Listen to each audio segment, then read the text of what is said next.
आम्ही त्या ठिकाणी करू.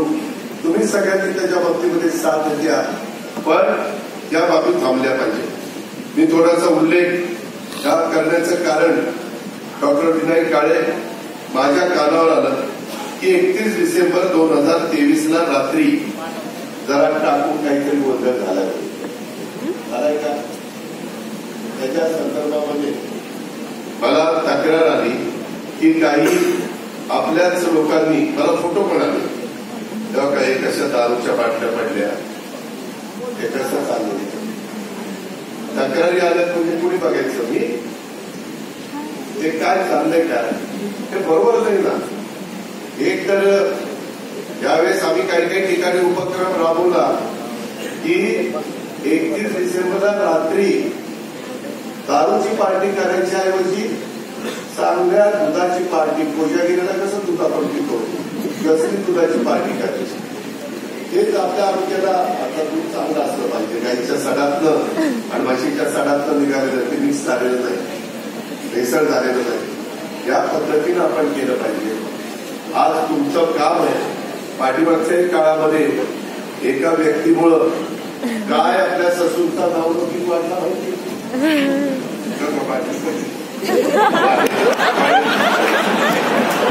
पाण्याची बोलायचं असतंय ते आपल्या बाबतीमध्ये जे काही घडलं ते आम्हाला पण काही भूषणावं नाही, पुणेकरांनाही भूषणावं नाही. आमचा रवींद्र धंगेकर त्याची भूमिका मांडली, मी त्याचं कौतुक करेन. शेवटी त्या बाबतीमध्ये आवाज उठवण्याचं काम त्यांनी सभागृहात पण केलं, मी पण त्याच्याबरोबर चर्चा केली आणि तिथं कुठं चुकत होतं, कोण त्याच्यामध्ये सहभागी झालेलं होतं का खालपासून वरपर्यंत सगळी पीडच लागली. काय ते कळलं पाहिजे ना. जनतेचा बघण्याचा दृष्टिकोन त्याच्यामध्ये काही मुख्यमंत्री उपमुख्यमंत्री आम्ही सांगत नाही की असं काहीतरी करा, कुणीच राज्यकर्ते सांगणार नाही. आज आम्ही सरकारमध्ये लोकांचा तो अधिकार आहे, संविधानाने तो दिलेला आहे. त्याच्यामुळं वेगवेगळे लोक उद्याच्या काळामध्ये येतील. मागेही अनेक लोक येऊन गेले, पण कुठल्याही राज्यकर्त्यांना सरकारमधल्या लोकांना वाटत नाही की कुठेतरी कायदा सुव्यवस्था अडचणीमध्ये यावी, कुठेतरी वेळेवाकडे प्रकार घडावे. त्यावेळेस माझ्या सहित सगळ्यांनी जी जी जबाबदारी आपल्यावर असते त्या जबाबदारीचा भाग घेऊन आपण सगळ्यांनी काम केलं पाहिजे. त्याच्यामध्ये तुम्ही अनेक जण वैद्यकीय क्षेत्राला स्वतःला वाहून घेता, तिथं तर तुमच्यावर जबाबदारी जास्त असते. कधी कधी काही नातेवाईक तुम्ही चांगला उपचार करून देखील एखादा पेशंट दगावल्यानंतर काही वेगळे प्रसंग घडतात, हेही आम्हाला जाणीव आहे. त्याच्याकरता काही आम्ही कायद्यामध्ये पण थोडी बदल तरतूद करण्याचा प्रयत्न केला आहे. त्या पद्धतीनं आम्ही करत राहू. पण तुम्ही पण सगळ्यांनी तुम्हाला इतर ज्या गोष्टी लागतील त्या सांगा ना. त्याच्यामध्ये आम्ही कुठं कमी पडतो का ते तुम्ही पहा. आता देखील आम्ही सगळेजण जात असताना त्याच्यामध्ये आपण पोस्टमॉर्टम करतो.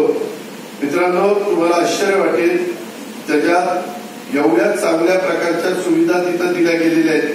खरं तर ती वेळ कुणावर सुरू आपण प्रत्येक वेळेस सगळ्यांना तसं म्हणत असतो, परंतु कधी काळाचा घाला ते सांगता येत नाही. त्यावेळेस अतिशय म्हणजे महाराष्ट्रात तर अतिशय चांगल्या प्रकारची सुविधा असणारी ते व्यवस्था आपण तिथं केलेली आहे. कारण कधी आग लागते, अनेकदा मी पण त्या भागामध्ये काही गोष्टी म्हणजे काही अपघातग्रस्त व्यक्तींना भेटायला पाहायला गेलेलं. तिथं भेटायला तर जायचं नसतं तर बिचारी गेलेलीच असतात, पण त्या सगळ्या काही गोष्टी उत्तम प्रकारचा देण्याचा प्रयत्न करतोय.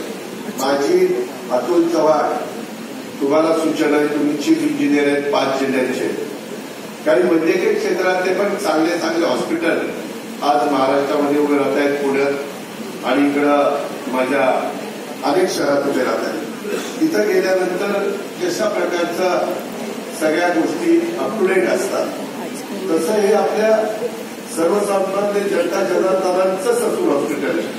आणि त्यामुळं वाघमारेची तुम्हालाही माझी सूचना आहे, काळे तुम्हालाही आहे, आमचे मुस्लिम तुम्हालाही आहे की याच्यामध्ये कोण ह्याच्या क्षेत्रातला असेल तर ह्याचा एकदा सगळ्यात ससूनचा सर्वे करून कुठल्या गोष्टी तर ठेवणं गरजेचं आहे, कुठल्या गोष्टी कारण नसताना त्यावेळेस कुणीतरी तिथे म्हणून ठेवलंय.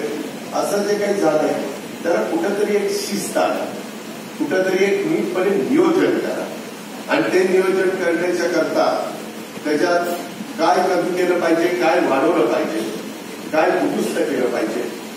नागरिकांना देखील माझे पेशंटचे नातेवाईक येतात, त्यांना बसण्याची सुविधा वगैरे वगैरे अशा सगळ्या गोष्टी थोडासा अभ्यास करा महिन्याच्या आत.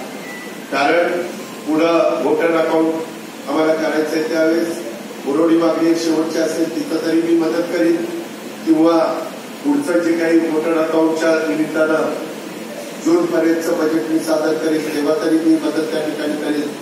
हे आपल्याला करायचंय. तटकरे साहेब, आपण रायगडचं प्रतिनिधित्व करताय, मी बोलतोय, आपल्याला जायचंय, मी मला जाण आहे, परंतु तुम्हाला वाटत असेल जरा काही पुन्हा आणि ससून दिसते का? मला रायगड पण दिसतंय. आज रायगडच्या मेडिकल कॉलेजच्या बद्दलचा मी आढावा बैठक घेतली, तिथल्या पण गोष्टी करतोय. शेवटी राज्य हे आपल्या सर्वांचे सगळीकडे सुविधा